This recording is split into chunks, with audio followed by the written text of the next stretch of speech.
puntual a la ley que otorgaba el aumento a los jubilados, tan discutido, lo aprobó la oposición en el Congreso de la Nación. Se sabía que el presidente lo iba a vetar y lo hizo oficialmente, ya salió publicado y veremos si finalmente tanto la Cámara de Diputados como el Senado de la Nación articulan y promueven la insistencia. ¿Qué quiere decir esto? Neutralizar, dar de baja el veto de Milei y que sí efectivamente pueda haber una actualización del 8% de las jubilaciones respecto de una recomposición en realidad respecto de lo que fue la pérdida de enero, más otra fórmula y también deudas que se comprometieron a pagar a las provincias.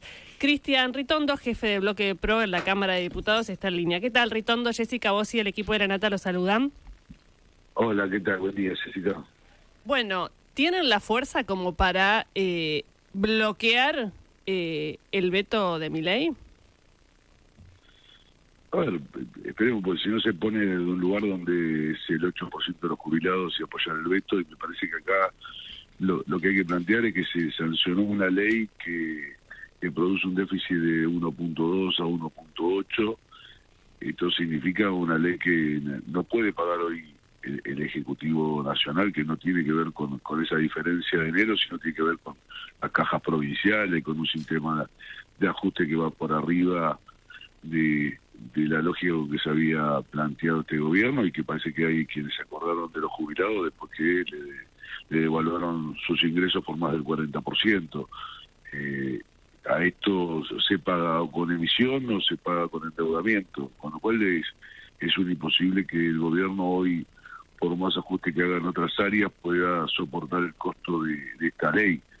Entonces ahí es donde está la verdadera discusión. No está en el 7.2 o en el 8%, sino está en todo lo que significa la ley, las cajas provinciales, etcétera, etcétera, etcétera, ¿no? ¿Y se comprometió o hay una conversación con el presidente que por primera vez se pone al frente de la negociación parlamentaria, invitándolos a ustedes a la Casa Rosada?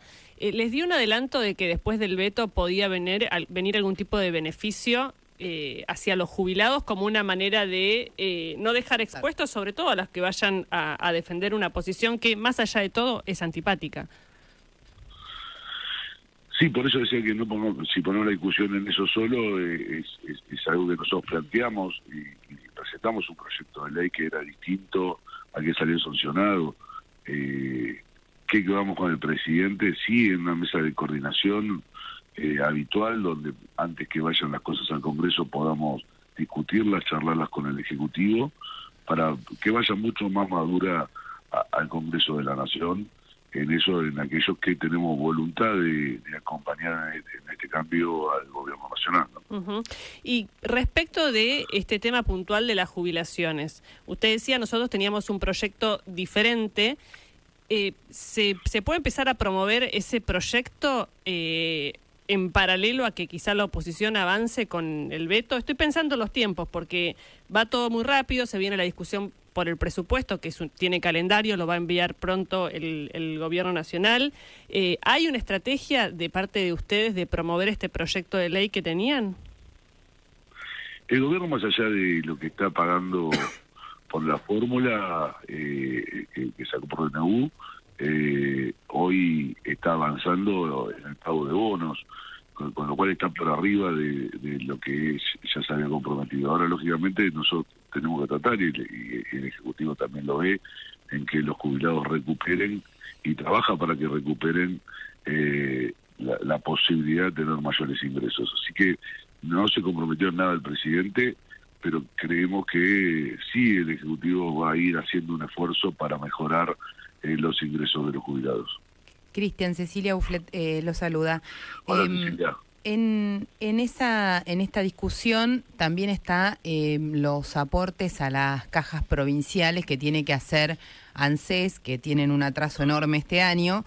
Si bien el proyecto de ley planteaba pagar eso de una vez o de una manera que probablemente sea muy compleja para las cuentas nacionales, ¿hay algún nivel de diálogo? Porque para muchos gobernadores eso, a medida que se acumulan los meses, va a ser un gran problema, y muchos de esos gobernadores son gobernadores del PRO, por ejemplo. Pues yo en eso están en un diálogo permanente. en ese equilibrio que tienen que encontrar entre provincia y nación, están en diálogo permanente, tanto con el ministro Toto Caputo como con el jefe de gabinete Guillermo Franco. Lógicamente, es una duda que la nación no la tiene con este gobierno, sino la viene arrastrando desde hace muchísimo tiempo.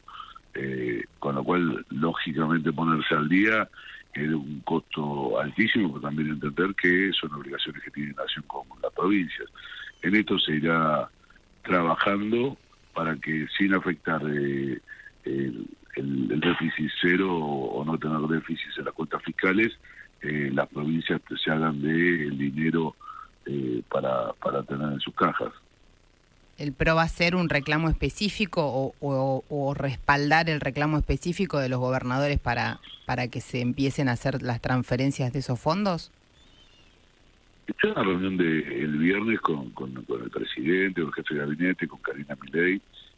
Planteé que para mí había tres instancias, si se quiere, pero políticas, principalmente con quienes nos sentimos que vamos acompañando al gobierno en las decisiones y en el camino del déficit cero, del superávit fiscal, que es el parlamentario, con nuestros gobernadores de provincia, principalmente con los tres gobernadores nuestros, el gobernador de Entre Ríos, el jefe de gobierno de la ciudad, el gobernador de Chubut, y con nuestros intendentes, que tienen en la práctica todos los días diálogos con el gobierno y que necesitan solucionar cosas, y que había que avanzar en estas mesas de diálogo que para nosotros como PRO son muy importantes.